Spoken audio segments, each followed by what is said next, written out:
everyone. I've debated today whether or not doing this video today would be a good idea or not, considering I just found out, oh, I look a hot mess today, the results of our chromosome analysis yesterday. I have a balanced translocation of the chromosomes number 2 and 7. So basically what that means is where number 2 is, number 7 should be, and vice versa. It affects about 80% of my DNA.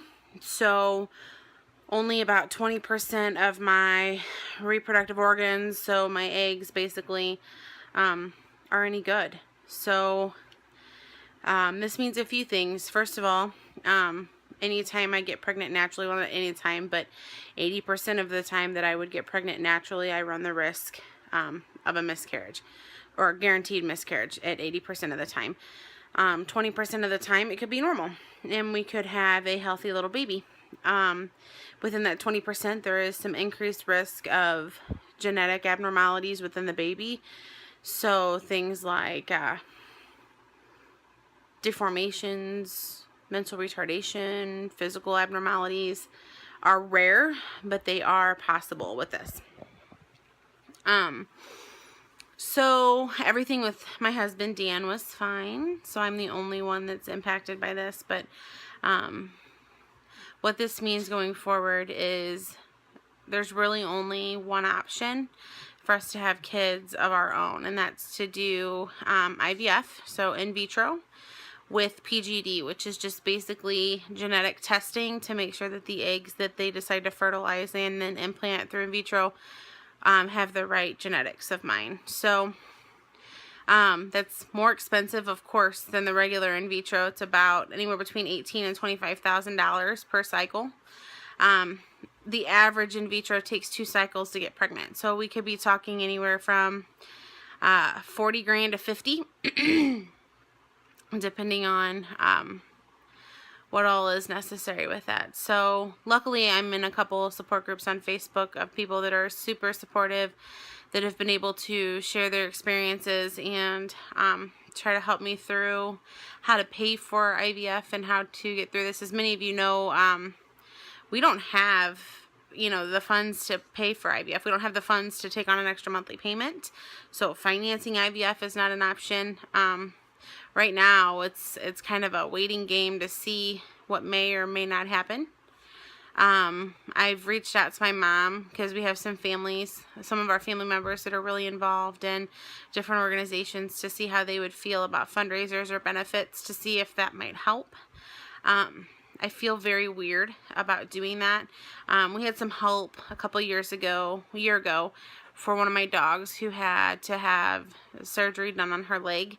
It was about a $2,000 surgery, and at the time we really couldn't afford it. So we were able to get some help from people through GoFundMe for that, and it was super helpful. But I just feel really weird asking people for help, because the way that I've always looked at it is, it's one thing to ask for help when you need something, like to support a family member, or like kids with cancer, those types of benefits and stuff like that. I always feel like those are more appropriate than asking for people to help you just so that you can have a baby, because the most common response that I get, and please don't say this to me, is, oh, well, you can always adopt, or, oh, well, there's always kids in foster care, or, oh, you can do this, or, oh, you can do that, because those are all true and they're all valid, but it's not the same as having your own child. And I don't know that unless someone has gone through this, which I know I'm not alone, and many, many people that I know and love and that are close to have dealt with this, but it's hard to understand the want for your own child when you can't have your own child.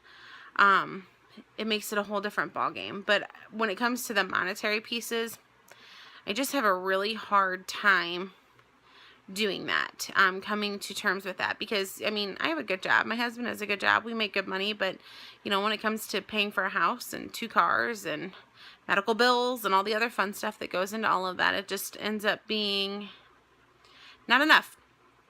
So this is probably the most candid I've been able to talk about it. Yesterday was a very depressing day for both of us. being told that the only way we'll ever have kids is through in vitro wasn't necessarily the issue. It's the in vitro with the PGD, which is so much more expensive, because for us, that's basically telling us we can't have kids because we can't afford it, and we know we won't be able to afford it. So where we go from here is kind of where we're stuck. Yeah.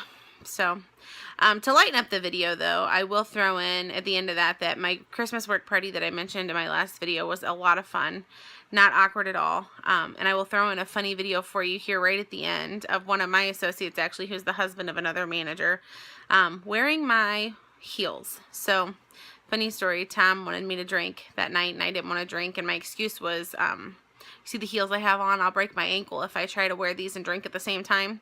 And Tom said that if I took a shot with him, he'd wear my heels. So I will show you guys a funny video that will end this video on a much lighter note than it started.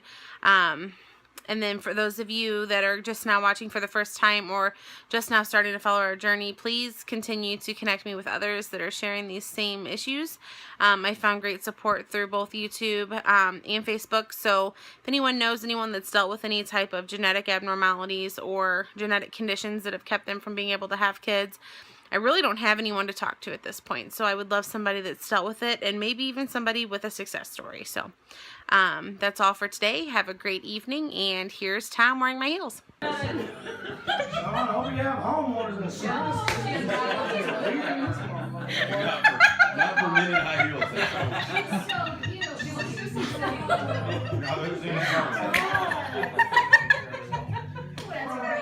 Oh my god, I can't hold my phone straight. Which one is it? The one where she said,